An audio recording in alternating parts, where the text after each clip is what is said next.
Now then, people, welcome back to the Just Joe Football Show, and it is time for it's getting to be called the Joe and Corey Show, isn't it? Really, to be fair, if we're being honest. Welcome back. Thanks for patiently waiting. We just had a few Wi-Fi issues, but we're live now. We're all good to go. We've got Leicester Forest going on here as well, so I'll update you if anything happens in that one. Dewsbury's just missed a sitter, really, but Leicester surely have to win this. Whoever loses, Corey, does the manager get sacked? No, I think Cooper gets sacked. I think Rodgers still stays in. Yeah. I think he'd stay as well. They can't afford to get rid of him, can they, mate? That's the thing. Nah, mate, they're in a bit of trouble, aren't they, financially? Yeah. So it's going to be a bit of a tricky one. Much to Lox's demise, he'll be spewing, sat in Turkey now, like fusing, thinking, "Why aren't we losing? I want him sacked." He's definitely not watching it. Trust me.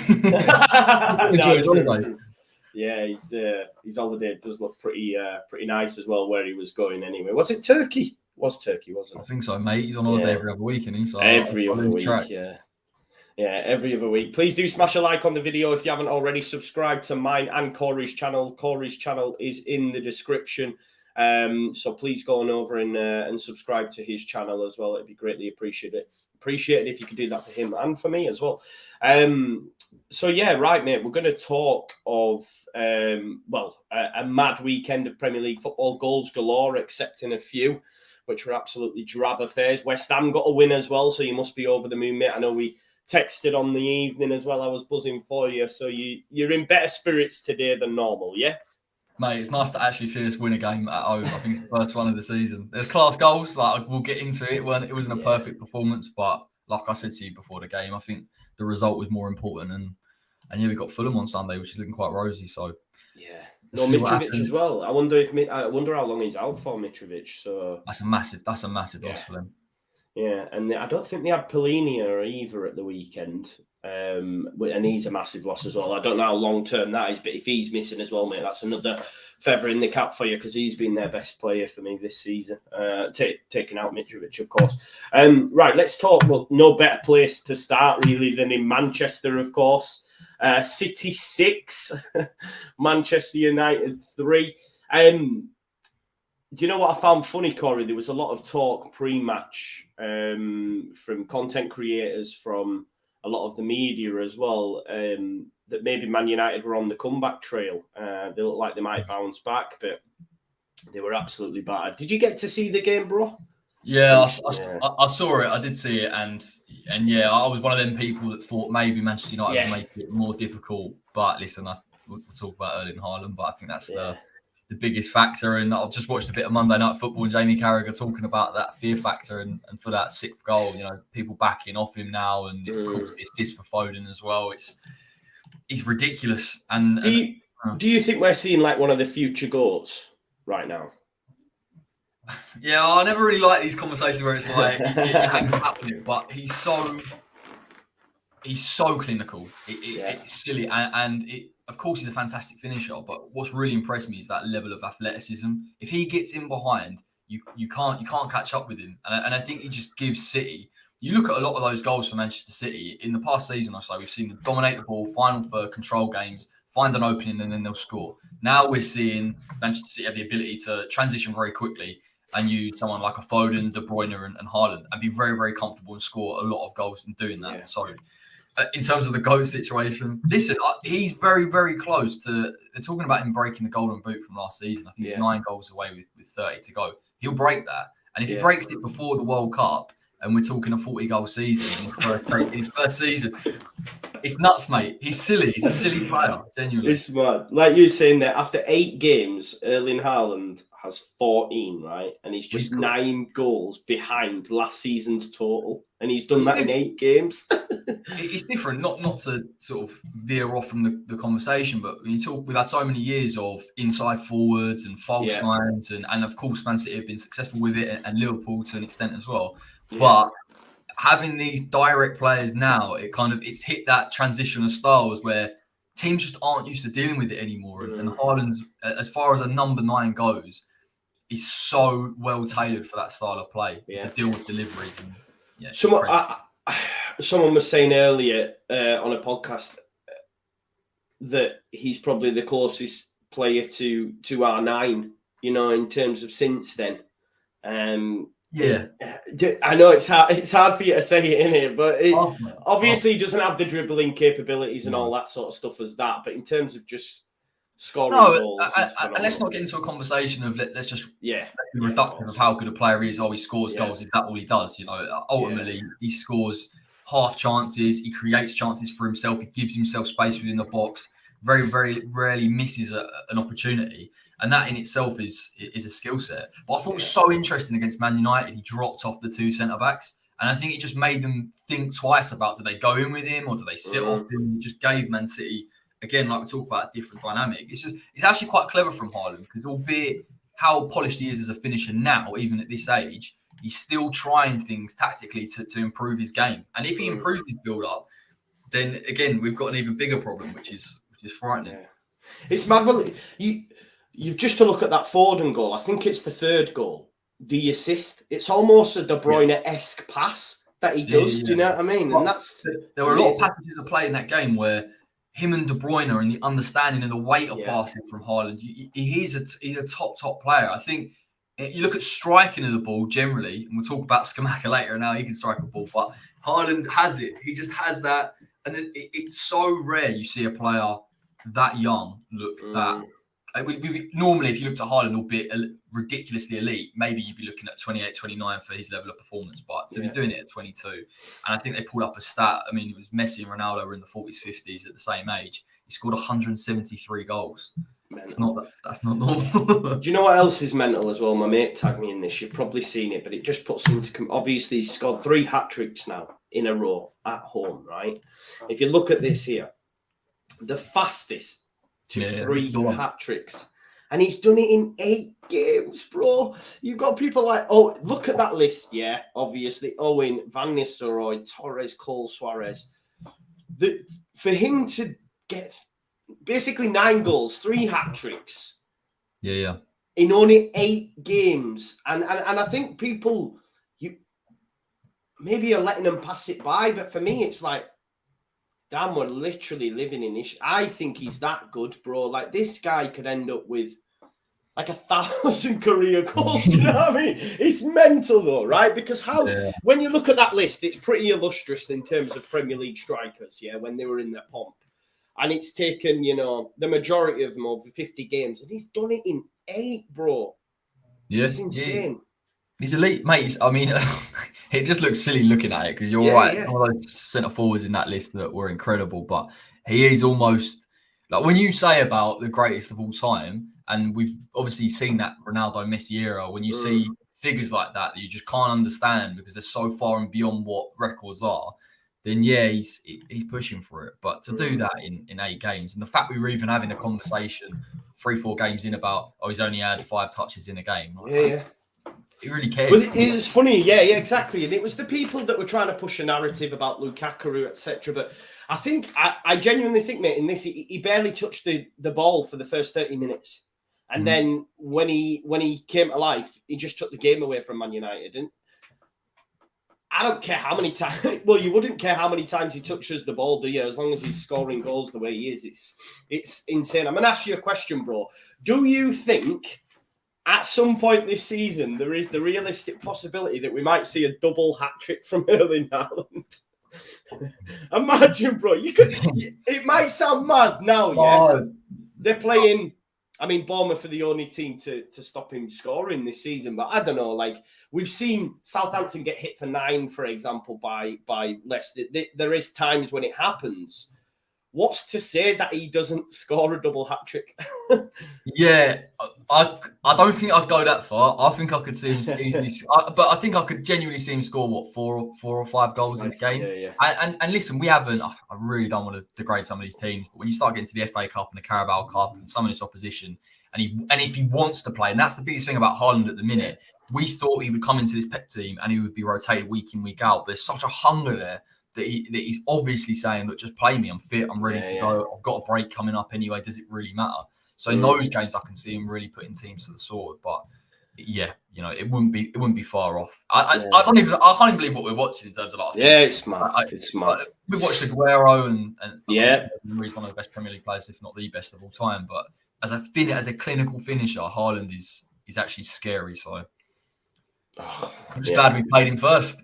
Yeah, well, this is the thing, bro. While everyone's at the World Cup and he's doing Ivan Drago stuff, getting himself ready for the return of the Premier League, they face Leeds United on Boxing Day when the Premier League returns. So my man's going to be there. Just drop the rent for that one. Yeah, exactly. Yeah.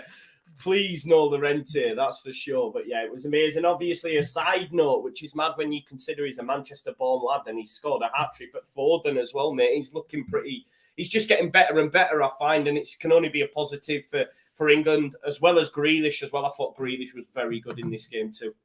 Yeah. Foden, the way that he took his finishes, particularly for that sick, was really impressive for me. I think we've seen Foden in good positions.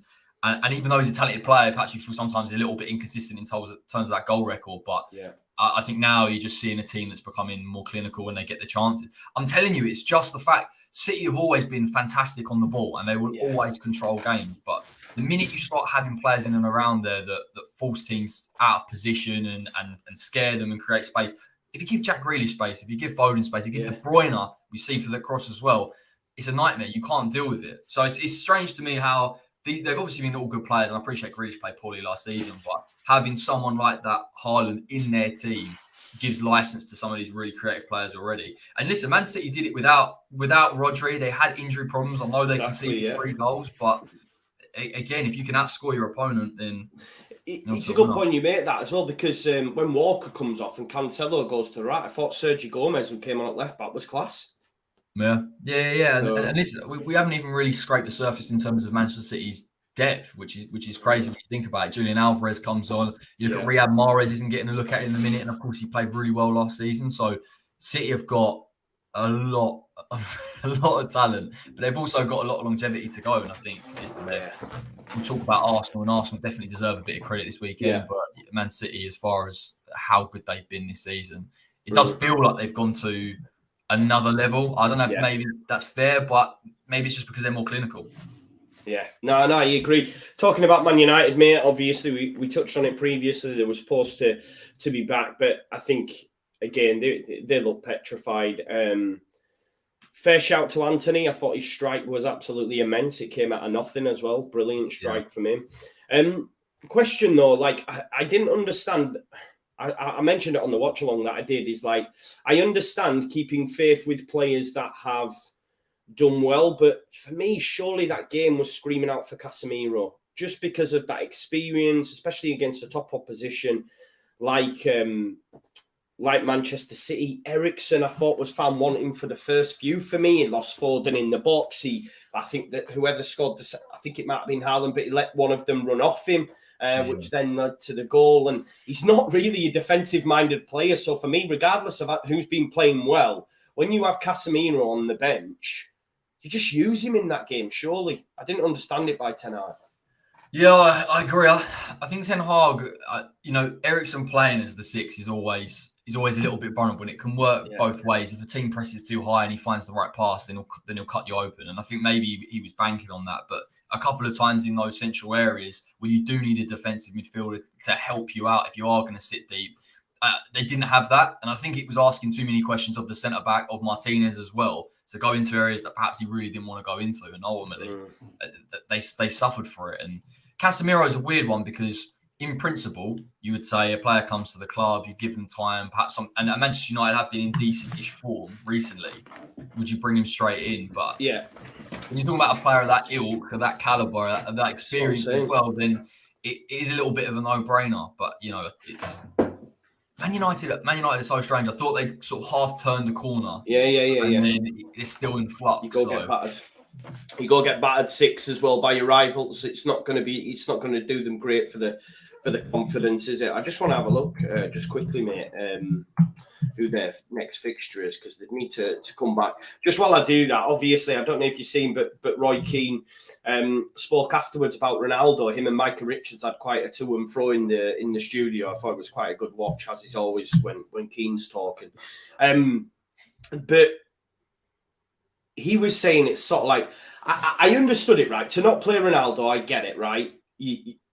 But at the same time, the club have left themselves in a proper divvy situation, because why not just let him go?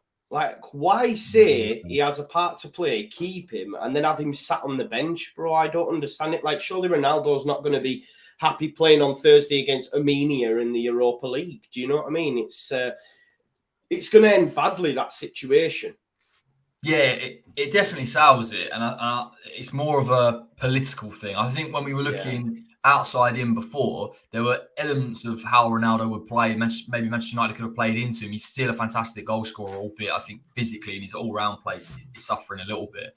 But again, like I say, I think Ten Hag, Manchester United at the minute as a club, just in terms internally, are struggling. There's a bit of a power struggle there, and he's obviously trying to set his authority. And for me, he's kept him around just to make a statement. And it's a poor look to leave him on the bench. You know, if you wanted to use him and you're not doing it for that reason, then why you're right? Why have him at all? But but there's more to it. You know, Ronaldo was bought really. I know, I appreciate he did have a good season last year. He did score nearly 20 goals or whatever. But he's such a big character and a big player. Perhaps you can't even leave him out of the squad because he is that big a presence that you almost have to have him. I thought it was a bit strange to come out with the answer, and there's definitely a bit of tension between them. Definitely. Leicester have just gone 1-0 up. It's been a really good game, actually. It's been end-to-end. James Maddison, it is a bit of a deflected goal. Maybe off your guy Lingard, actually. I think it might have come off. But yeah,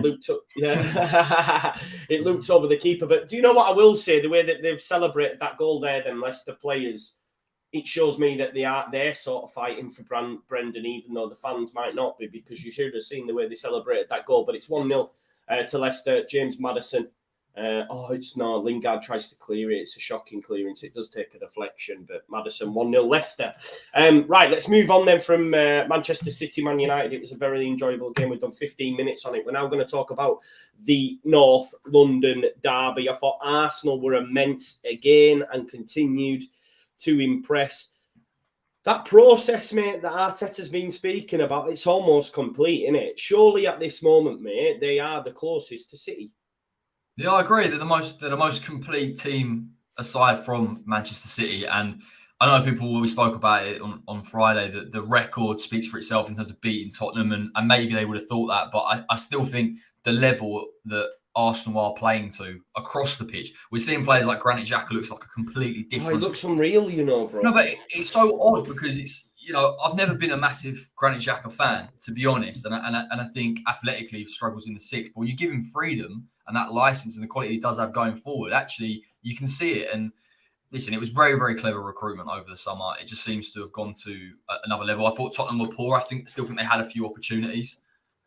Harvey Barnes has just scored a beauty, mate. It's 2-0 after 26 minutes. Leicester could well be back, and Steve Cooper's definitely getting the sack after this. Great goal by Harvey Barnes. Go on, back to you, mate. Sorry. No, I was just saying that it's been spot on. I think they've just gone in. And Tottenham, from the opportunities that I saw that they had, there are opportunities to get at Arsenal just because of the nature of the way that they play, because they play so high. But I think if you're a Tottenham fan, you'd be disappointed at the quality in the chances that they had. They would have known going into that game it's exactly the way that they were going to approach it. But that's why with Spurs, it'll be so interesting to see the narrative around them this season, because these are on knife edges. These aren't brilliant performances, but they have such quality that they can get away with it. But Arsenal really, for me, showed a bit of a cornerstone there and said, listen, we are a fantastic team. And to get that over the line, to win 3-1, they're a problem. I know Oscar says this a lot, and he talks about the Europa League, and again, that will be interesting to see. But I just think Arsenal are a fantastic watch. They really are. They're brilliant. And that's the flip side to it, mate. Because for me, I thought Spurs were pretty abject, but in a lot of the games I've watched them this season, they have looked abject. They have looked poor. Yeah.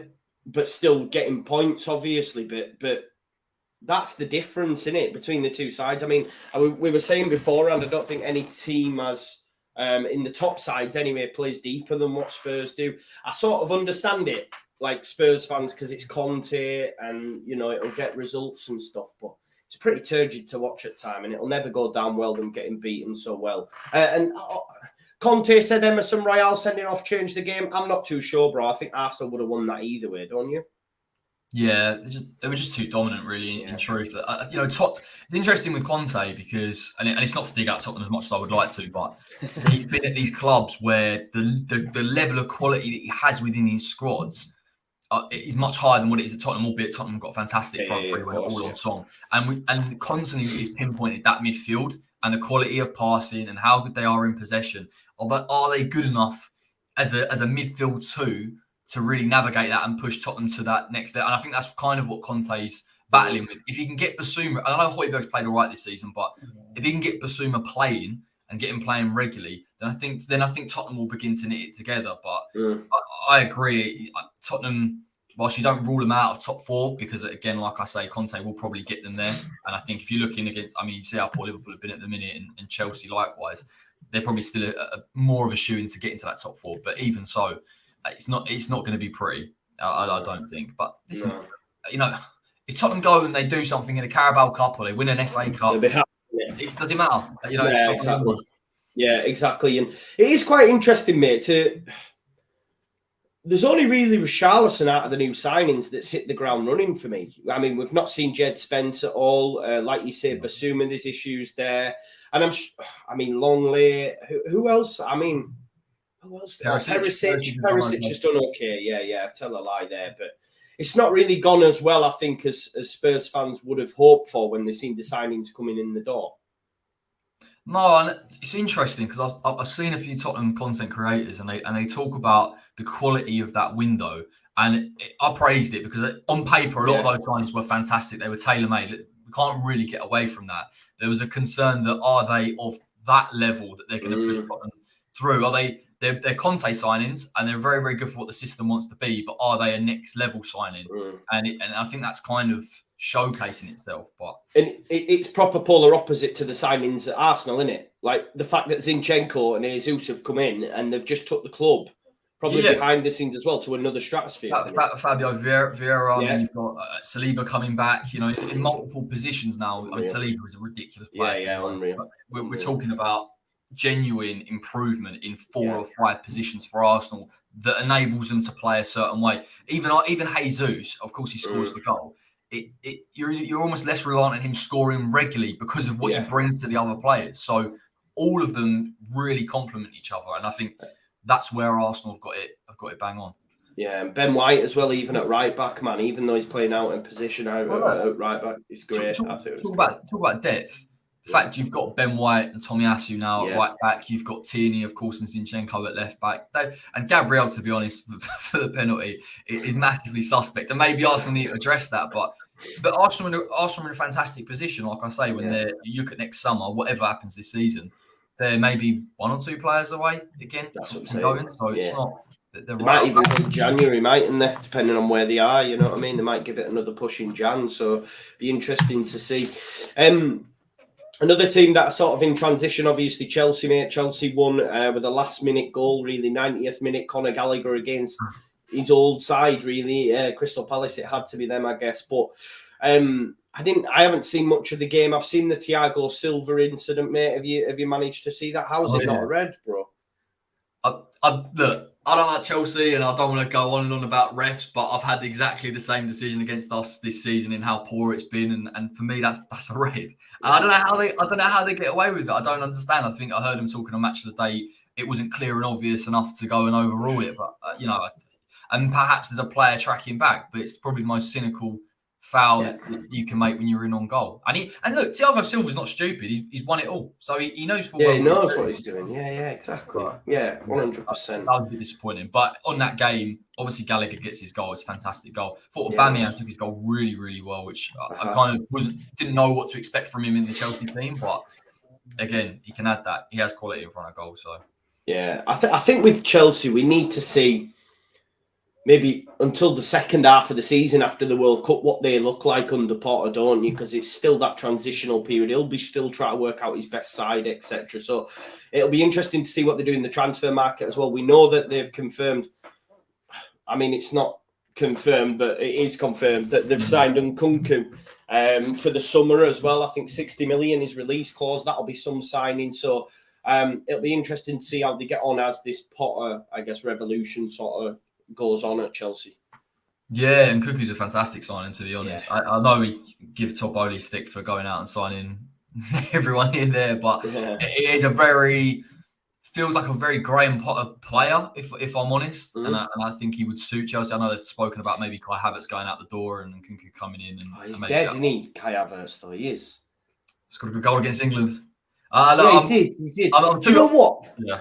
Do you know what makes me laugh, bro? Whenever I think of Kai Havertz, and he's always putting his foot in it and comes with the most craziest of shouts. I mean, he said Haaland would flop. Rory Jennings, right, said that Kai Havertz was a future Ballon d'Or winner when Chelsea signed him. You know what I mean?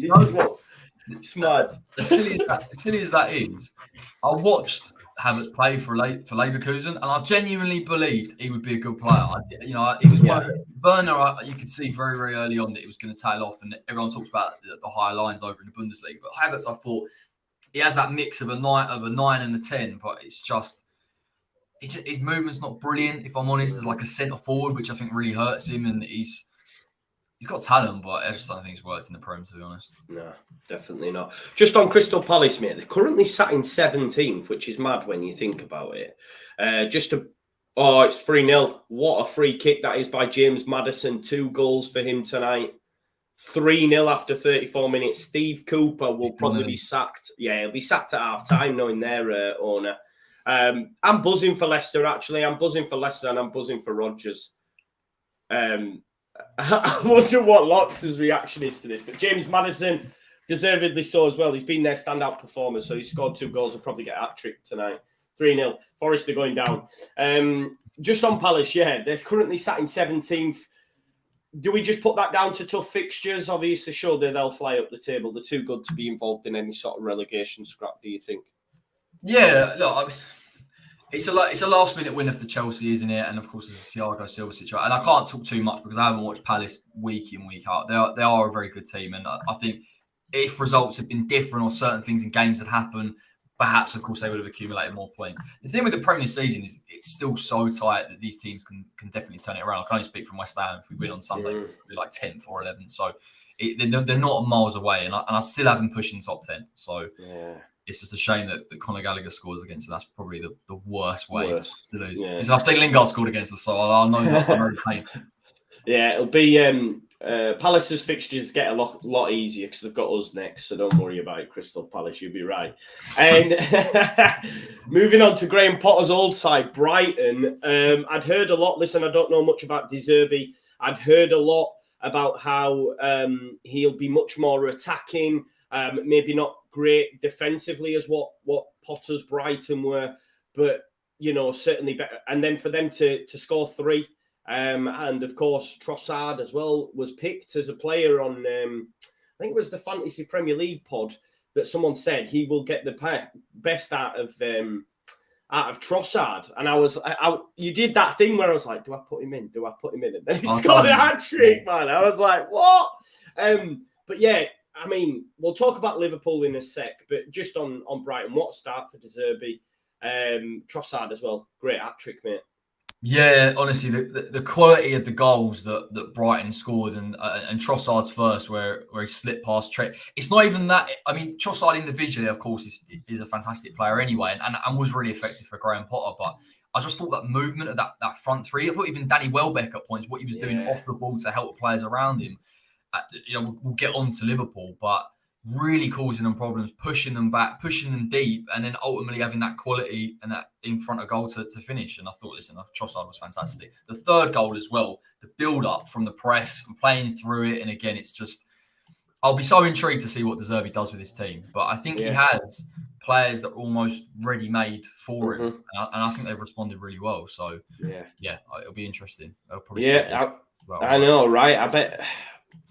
Like people were saying, this is what I didn't understand. Like people were saying, oh, now that Potter's left Brighton, it's actually a good thing for us because it'll mean it'll drag them down. But as we've seen with Brighton, with their recruitment, with players, there's nothing to say they won't get it right with a manager. And it looks after one game, they've definitely got the right man in charge.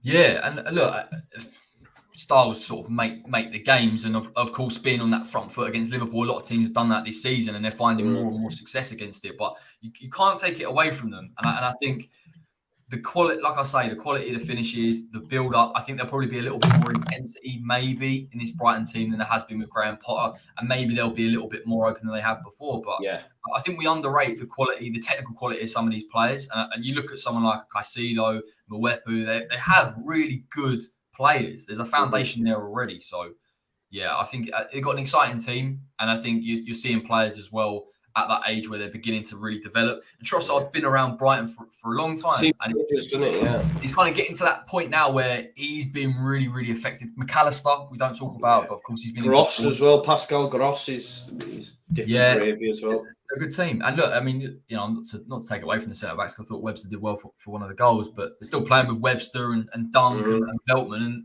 And again, at points in terms of build-up play, they look comfortable. So, let's stop waxing lyrical about them. Let's talk about Liverpool then.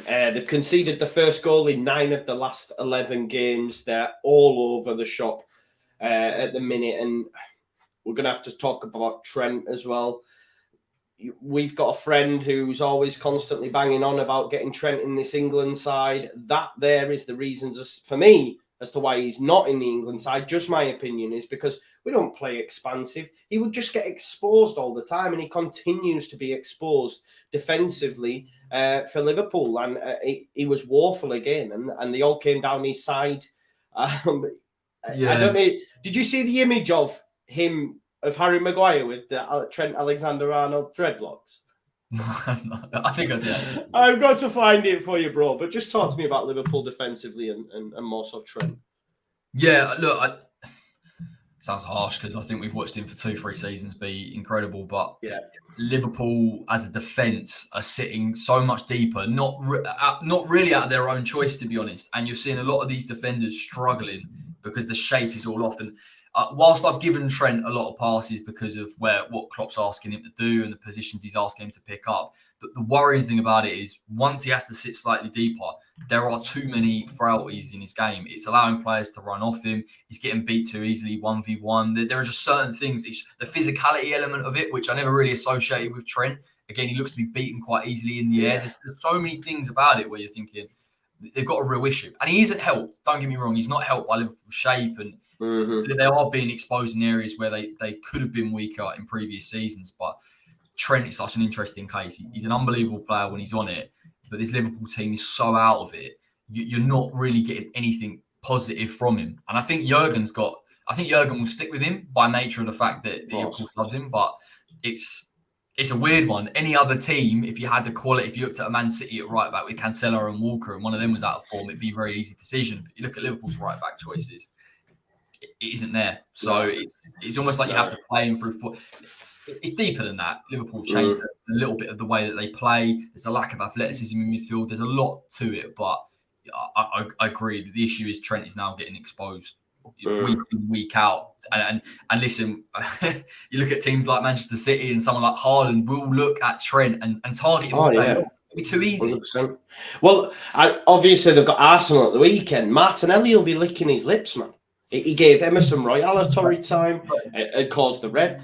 I mean, Luke Ayling got a red card up against Martinelli because he just gives players torrid time, so he must be licking his lips going up against Trent. It won't even be just that, Joe. It'll be Martinelli. It'll be Odegaard will overload on that side. Jesus will pin himself to him. There'll be so many things, and the issue is when you've got a player that's that vulnerable at the minute, you're asking bigger questions of the centre backs around you to help you out, and it's. I think Arsenal are really going to hurt Liverpool because they're in such good form and defensively. I think just the way that they'll match up will be a really tough ask for them. But like you say, 100%. Martinelli is a player as well. Yeah, top player. Let me show you this picture, mate. I was dead when I seen it.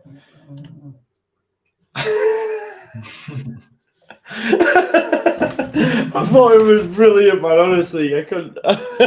Someone's put who did this. Amazing. Just on them, mate. Do Liverpool need to be worried about the top four? Yeah, I think so. I mean, they're in. The problem is they've started so poorly, and I'm looking at them and thinking, where are they? And look, Liverpool are one of the few teams that has that capability of going week in, week out, win. We've seen it before, but I don't see where and at what point they galvanise. And we're talking general performances. They could go and beat teams because they've got so much quality. But And Salah's not on it either, is he, bro? No, Salah. I mean, Jurgen's got big questions, and I think we've seen this where they had the centre back issue, where and it changed the whole way that they played, and he just couldn't find a solution for it.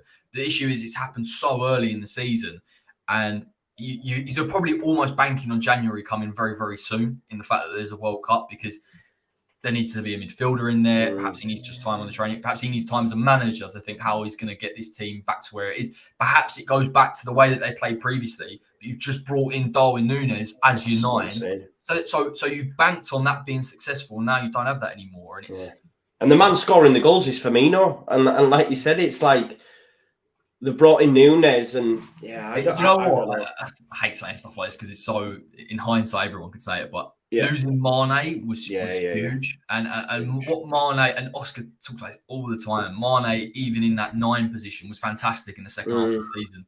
And you've lost that player. Like, before you look at Liverpool and go, well, we looked at Diaz, Salah, and Mane and went, they will get something. They will G this team up. And now I'm looking at thinking, with Núñez is off it and Diaz is off it and Salah's not in the right positions, it's just disjointed.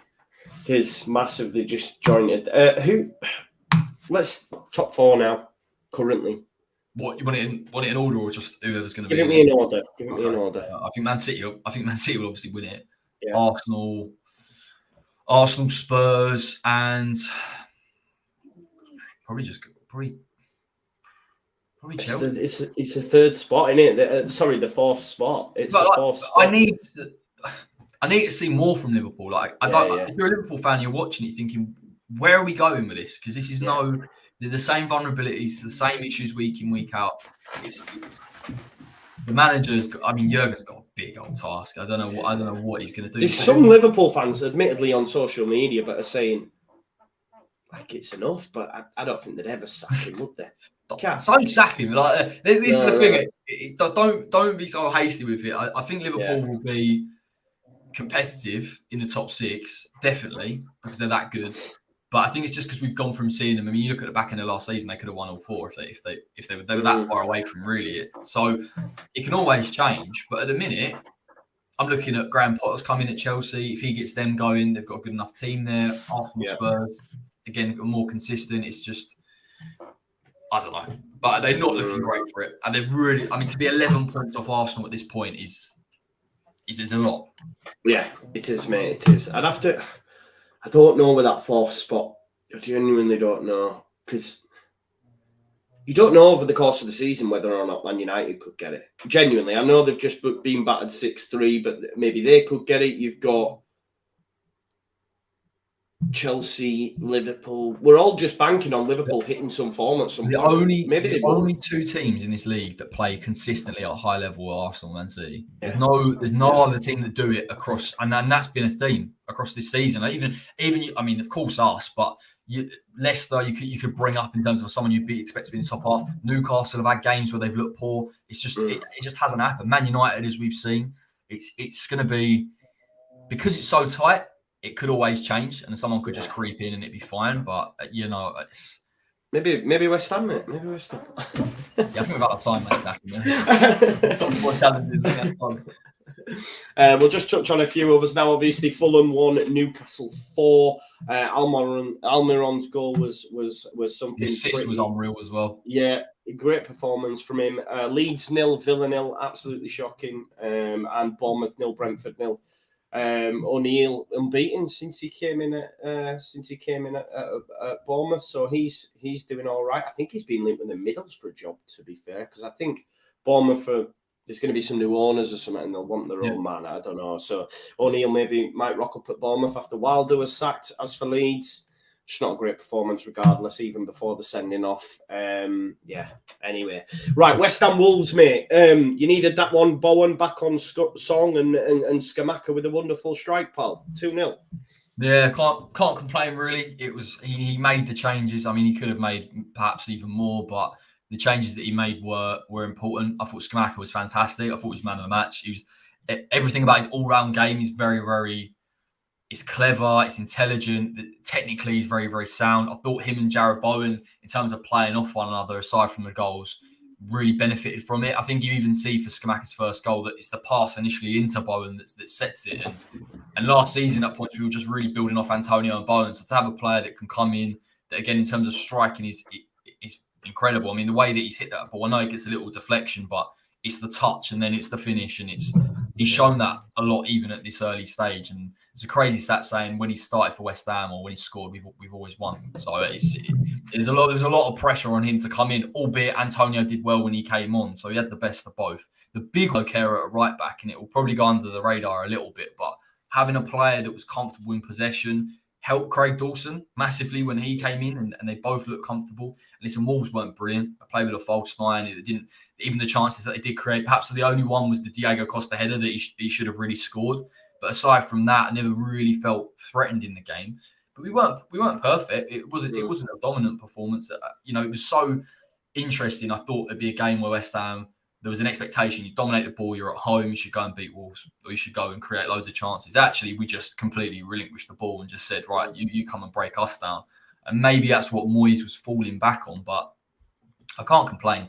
I thought Jarrod Bowen, it was so much more improved. And the finish, it was right in front of me. It was unbelievable because it's the touch, but it's how quickly he's hit it. The keeper can't even react. And he's hit it almost on the half volley across him. It's just, and he needed that as well. And he obviously knew that there was a lot of pressure on him. So I think it was a good result. It wasn't a perfect performance. I think we can definitely play better than that. I don't think we're perfect first half either.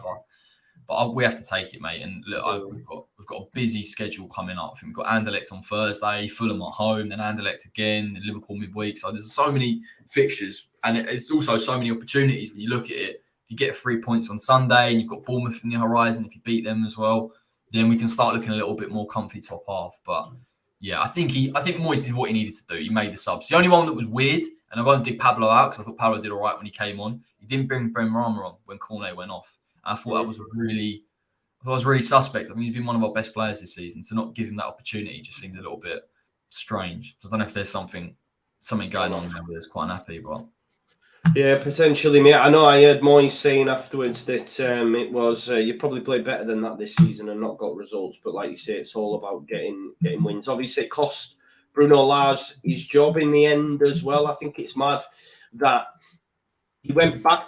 Am I right in saying he played with the back three with Neves in at centre back? Yeah, he was dropping in. Yeah. I don't understand. Yeah. Like, for me, you've abolished your back three. You've obviously said to the owners and whatnot and said, right, we're going to go with the back four. Bring in Nathan Collins. We'll go with the back four. And then in the last game, and he's gone with the back three, but because he's then let Cody and Willy Bolly go, and he's having to play Ruben Neves in at centre back. He's sewn a rod for his own back, and I think it's mental that they've allowed him to have that much control and then sacked him, because now when this new manager comes in, until Collins gets back in, he's got no centre backs. Yeah, it was a weird one. I mean, I didn't look. You're right. It probably set up more of a back three. It just looked like he had Neves just dropping in at times to pick up the ball and help him. But of course, Cody had good distribution, which is one thing that he does have as centre back. So to lose him and not have it was weird. I mean, if Wolves in that game really could have played another midfielder, would have made it very, very uncomfortable for us at points. And I think we've seen it. Paquette is still adjusting to the league. If you press up against him, it's a good midfield. It's what Nunes, Moutinho, Neves. That should be a solid midfield for it.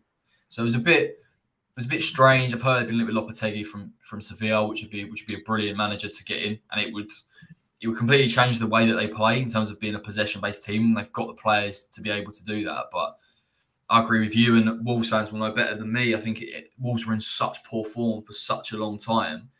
Even the owner come out and the way he was talking about it, said, I don't really want to let him go. He's done well for us, but we're so far behind where we need to be that we just can't keep him in. But yeah. Sewn a rod for his own back, and it's weird, isn't it? You see it with Nuno as well. Goes to a back four, it goes, and then of course it happens to Bruno. It's like Wolves are they're sewn to that back three. That's what they need. Definitely. Got a quick question for you, mate. Who's got the best defence in the league? Who's got best defence in the league? Not just numbers wise. Goals conceded. Arsenal. Everton. Really? Yeah, man. And the reason that I'm asking you this question now, right, because Everton won a game, 2 wins on the bounce. Yeah, I think yeah. 3 draws before that as well, up to 11th. There's been some really good recruitment, and like I said, maybe it's not as bad, because when you hear that they're actually the best defence, it's Cody, it's Tarkowski, it's Onana, it's Adrissa Gay, even Morpay up top. I mean, Gordon didn't start at the weekend; he was on the bench. So that again shows you the recruitment's been really, really good, and the fact that they're higher in the table than Liverpool. And I know myself included, we all said, you know, they might be for the drop, but on recent form, mate, they're looking decent. Everton 2-1 against Southampton away from home. Yeah, and they went a goal down, and McNeil took his goal really, really well. Look, I don't want to give Frank Lampard too much credit, but yeah, and it does pay me. But the same point, I think they've, like you say, the recruitment's been pretty spot on, and it's helped them, and it's interesting. They didn't have a lot of spent a fair outlay on someone like Onana, but of course they sold Richarlison. It just feels to me like they've got. And this is what happens to teams and what happened to us when you're down there and you bring the right type of players in and you play to your strengths. And also, let's not forget, he's put Iwobi into midfield. That's really helped them. They've got decent midfield three now. So, you know, Lampard's made the right decisions, whether I like it or whether I don't. And he'd even got options, to be honest. And once they get Calvert-Lewin back, I think that they'll look comfortable. But it's clever business. You know, when we played against Tarkowski, I thought he was fantastic. Cody, again, is a leader that you need in there. It's just... He's got it bang on. It just shows you that you don't need these flashy names all the time. Like some of the recruitment, like when they bring James Rodriguez in and all that sort of stuff. And I know it was good for a period of time, but all these different names that they brought in, and then they've gone, do you know what? Tarkowski, Cody, do you know what I mean? And it's just worked wonders for Everton, really.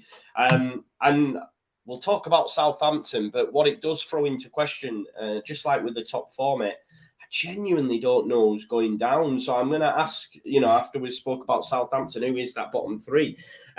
But with Southampton, they've lost 4 of the last 5. So they got a point against us after being 2-0 down, and they started to turn a corner a bit. But as is always the case under Ralph Hasenhüttl, it's up and down, it's up and down.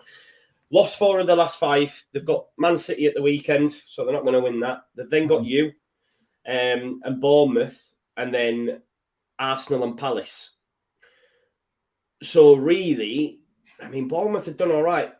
We might be about to see the end of Ralph and maybe Southampton, because that is quite a tough run. Obviously, West Ham, no mugs, look like they've turned a corner. Bournemouth, okay, you'd expect that, but Arsenal and Palace, 2 very tough fixtures as well. So could this be the beginning of the end? But with Ralph, as is always the case, he'll probably pull a mad result out and beat City or something at the weekend, you know? Yeah, it's weird though with Ralph, because they've gone so far with him, and they've had these. I'm not saying it's inconceivable, because they could sack him, but they've gone so far down that route of, okay, fine, we've been beaten 9-0, but we'll stick with him, because they do have that weird capability of being able to produce results that you just don't expect. I wonder whether even with those poor results, they look at it and think, even the strategy recruitment-wise, look how many young players they've brought into that team. And that's clearly a directive from Hasenhüttl. That's clearly what he's asked to do. And so it's a bit like, would they really sack him, and who would they bring in? But I think you're bang on, by the way, with the fixtures. I think it's conceivable they don't get anything from any of them. Yeah. Maybe Bournemouth, they get possibly a win. But I just feel like I stick with him until it looks really, really dire. I don't. The Hasenhüttl thing, I don't understand. It would frustrate the life out of me as a Southampton fan. I feel almost like, where are we? Where are we going? What are we doing? Yeah, exactly. And he had a good reputation before he joined Southampton. And don't get me wrong. I mean, maybe you look at their team and say, well, actually, they're doing all right to be in the Premier League. But you know, it's almost that frustration. And again, like you say, the quality of the league have gone up this year. Can they actually maintain that? And you're putting a lot of pressure on a lot of young shoulders to be able to deal with that. And he kind of feels like a manager that maybe gives them a bit of license, but at the same point, it's, let's see how the pressure tolls. I mean, you look at Man City away from home. You got a problem. You got a big problem. Yeah, exactly. That's what I'm saying. And I mean, I do like Romeo Lavia. I thought whenever I've seen Sekou Mara as well, I thought he's looked really good as well. Looked really, really good. So they do have some good young players there. But like you say, it's Livramento, if he's fit, is another good player. So it's 100%. not awful. 100%. But then you look at their centre forwards. It's like, I like Shea, don't I? I can't turn on Shea now. He's done well. Yeah, he's done well. Armstrong. Yeah. It's not a bad team. It's just not a team that consistently can be comfortable in. Do you remember Graziano Pella? Mate, that Southampton team is huge. I mean, they played some ridiculous. Was it with Ronald Koeman and they had these players? Yeah. All the ballers, man, didn't they? Yeah. Even like Lambert. Do you remember Ricky Lambert? And he went to Liverpool. Madness, man, madness. Adam Lallana. Lallana in his pomp was a serious player. He was, mate. He was for sure. Which every time I keep thinking that Leeds will be all right this season, and I do think they will be, mate. Like I say, a point against Villa, probably team will be in and around 12th, 13th, 14th, that sort of area. But this is the current bottom three. Nottingham Forest sit bottom of the table, obviously based on tonight's result, 4 points. Leicester winning 3-0 currently, they're on 4 points. Then you've got Wolves in 18th on 6 points, having just sacked their manager. So will they get a new manager bounce? Ahead of that, you've got Palace, you've got Southampton, you've got West Ham, Villa, Bournemouth, Leeds. I mean, Everton in 11th, then Brentford 10th, you've got Fulham in 8th. And I mentioned them teams because I apart from yourselves and probably Palace, and maybe even Leicester now that they've got a win, to be fair. It's like, I don't know who's going down, bro. I don't know who you can hang your hat on. I stick with Bournemouth. And I think if Cooper goes, it all depends on who Forest's new manager is, because they have some top players. Let's not say that they don't, because they do, you know, the likes of Lodi. You've got Lingard, you've got Morgan Gibbs-White, that Awoni looks good. They've got Emmanuel Dennis. So someone could get a tune out of them. Maybe not, but they could. They had Emmanuel Dennis. Yeah, they bought Emmanuel Johnson. Dennis. He's already there. Exactly. So they have got some very good players there. I like Nico Williams at right back as well, but who would you say is going down at this point? It's really difficult. It's a nightmare, isn't it, really? Yeah. It feels like it changes every week. I mean, I think Bournemouth... it's really hard. I think Bournemouth... So hard, isn't it? I mean, because you would have said Everton, now you're like, nah. Yeah. Like, Everton kind of felt like they would be a worst case, a 17th, 16th. Yeah. I mean, so but for me, like I'd say now, Bournemouth, Southampton, and probably Nottingham Forest, I think. Yeah. I was going to say Fulham, but I don't. And maybe that will change. I mean, if Palhinha's not playing and Mitchell's not playing, then maybe they slide down, or maybe they can't pick up form, and maybe the Marco Silva thing kind of plays into it. But it could be anyone, mate. And it's just too. There's a lot of poor teams. I know I talk about teams improving, but when you mention it's conceivable that you've got between 11th and 12th to the bottom of the table. You're looking at all those teams going, they're really not that great. Like everything above that's decent. So no, it's going to be rock hard. But like you say, I think I'd sooner have that than when we've had seasons gone by where you've just had West Brom and Norwich at the foot of the table getting spanked every week. This is actually could go to the wire all across the table, apart from the top spot, because I think that goes to City. But it looks like we're going to have quite a few races here, so it's going to be good as long as your team's not involved in it. So as long as Leeds are not involved in it, I'm okay. But we've got Palace away on Sunday. I worry about you lot. I do, honestly. Yeah. I thought you'd be all right. Obviously, I want you to do well, but it's just it's kind of like you see Sinisterra get sent off, and I hear that. I saw you watch along, and you're getting frustrated, and it's the football's rubbish, bro. But I'm coming back to that again. I felt like you turned the corner. Like I felt like we were getting somewhere, and then now it's kind of like we're not quite. You're not quite working. Do you know what? It's just like I don't know. Like I don't know how to explain it. Like when it goes well, you forgive the scrappiness of it, and it bounces. It's just chaos. It's just chaos. Yeah. Like we just put it into areas. No one wants to get their foot on it. I want someone to just get their foot on it, take the sting out of the game and start springing passes. But we don't. We're just banging it into areas and everyone's, chasing everything. And it's just so frantic. And I think teams now, like Jesse keeps going on about teams breaking up play. And Steven Gerrard said, that's what we came to do. Wolves did the same. Man's too honest sometimes, because it's like, people are listening to what you're saying. They're just going to continue to employ them tactics to foil you. I like Jesse Marsh. I think even earlier in this season, he said some things that I've liked. But when he's getting frustrated because teams are sitting deep and trying to frustrate.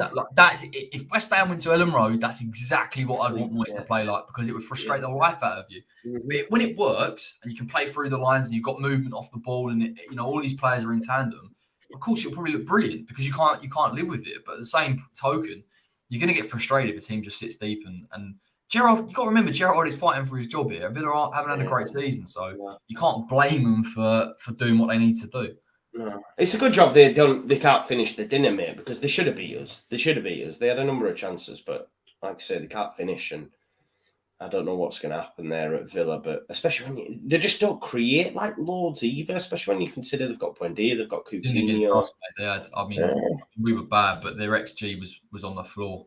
Yeah, they just don't. I almost feel sorry for Ollie Watkins. He's a great player, honestly, and what he offers that team is fantastic. But they're just not. And like you say, in terms of creativity, to have a Coutinho and a Buendia, you should be definitely much better than that. But definitely. Some of these teams are just mad. Like you look at them, you're thinking, there's quality all over it, but there's nothing there. It's not improving.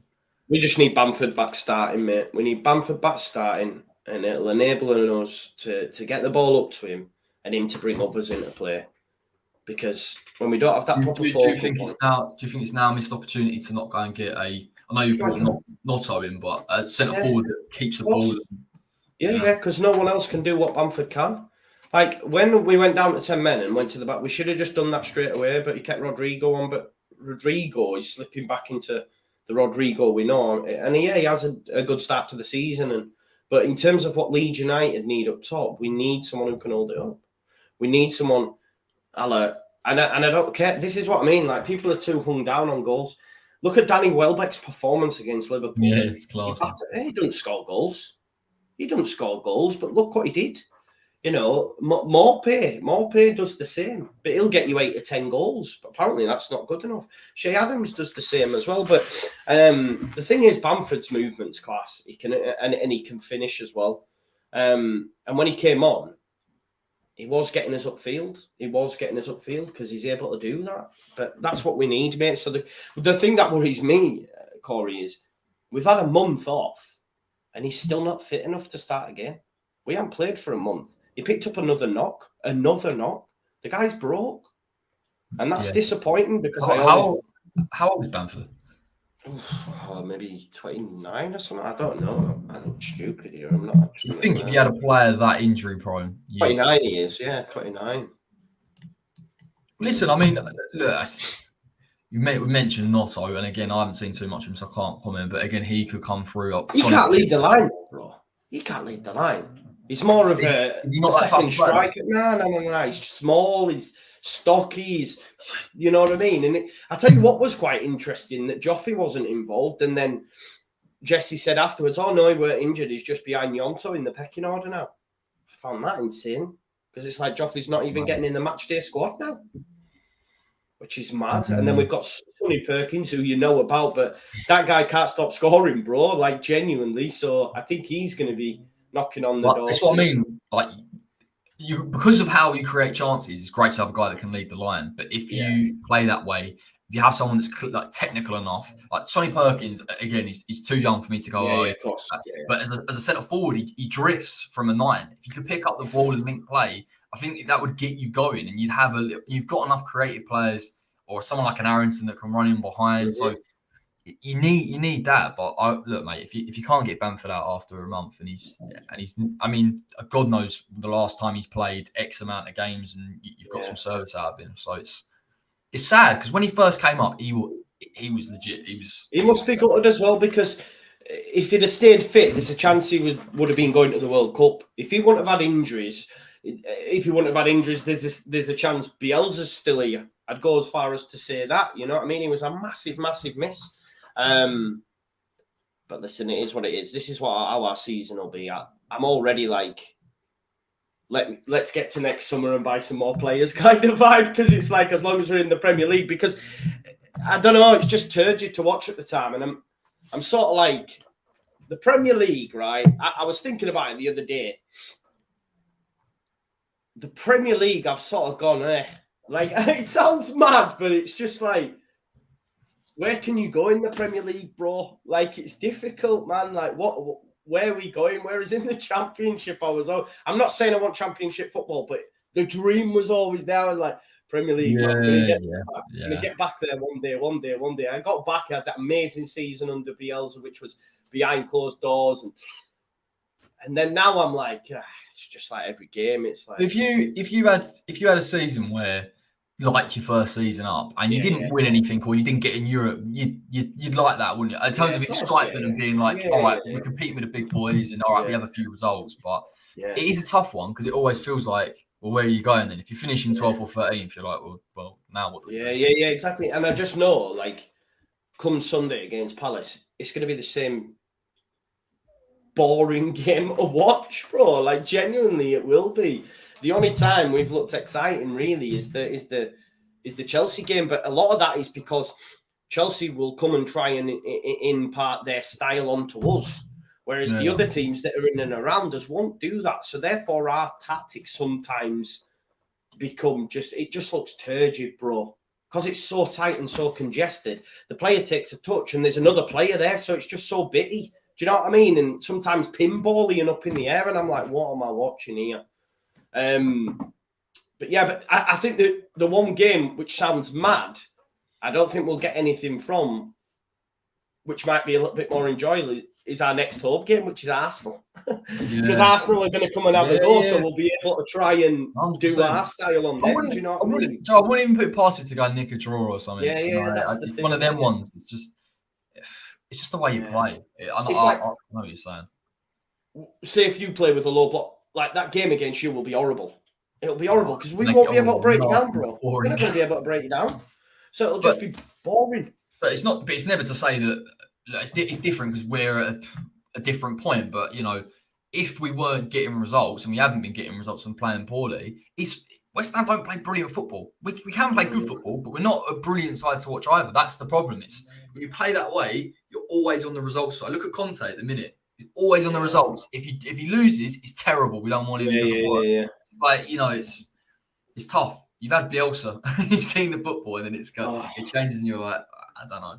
I said it during the game. It's moments like this that I'm missing because it's like, well, this is rubbish, man. Well, maybe it's one of the things you just have to shoulder and go. If Leeds stay in the Prem and just stabilise a little bit, then and feel comfortable. If you get another manager in, then you got good team, Joe. It's a good. Oh team. Yeah, definitely. I agree with you. I do. I mean, Sinisterra genuinely, he just looks different gravy. But I mean, he was silly yesterday getting himself a second yellow, but the referee, shit show, bro. Just want consistency, don't you? I don't know if you've seen the basically Sinisterra gets a yellow, then he blocks a free kick and gets a second yellow. But in the first half, Leon Bailey had booted the ball away and didn't get a yellow. But then he got a second yellow later on for a foul. But it's like, well, if you're going to give Cini one for blocking a free kick, you have to give him one for kicking the ball away. Do you know what I mean? It's like, it's just consistency's needed, man. It's just, it's annoying. But anyway, we'll be all right, man. Like I say, it's just when we don't win, this is the thing with that style. When you don't win, it looks terrible. When you win, you forgive the style because you win. Do you see what I'm saying? So people... Oh, yeah. Oh, we won. Oh, yeah. But really, when you strip it back, it's like, we were pretty shit. Do you know what I mean? It's always a tough one. That's what people say, though, don't they? As style and substance. It's like, well, as a fan, what would you rather have? Like, ultimately, it comes down to results. If you won every game like that, you'd be like, well, just the winning feeling, mate. First time I've had it in a while. So even still, though, I'm like, still, would I take a couple of batterings if it meant I could watch some amazing stuff?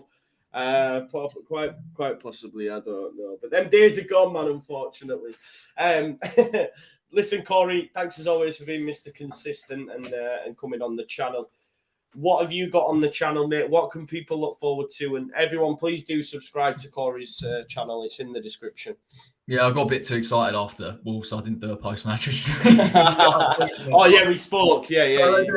Just let me off, but I'll do an Anderlecht preview and I'll do a post-match and then a Fulham one as well. I need to get back on it. So it was funny actually. I don't know if he's watching this, but there's a guy that commented on one of my previous videos saying, "Oh, you were probably out the night before, so you haven't done something." He's got his spot on. So apologies for that, but I'll be back on it. So.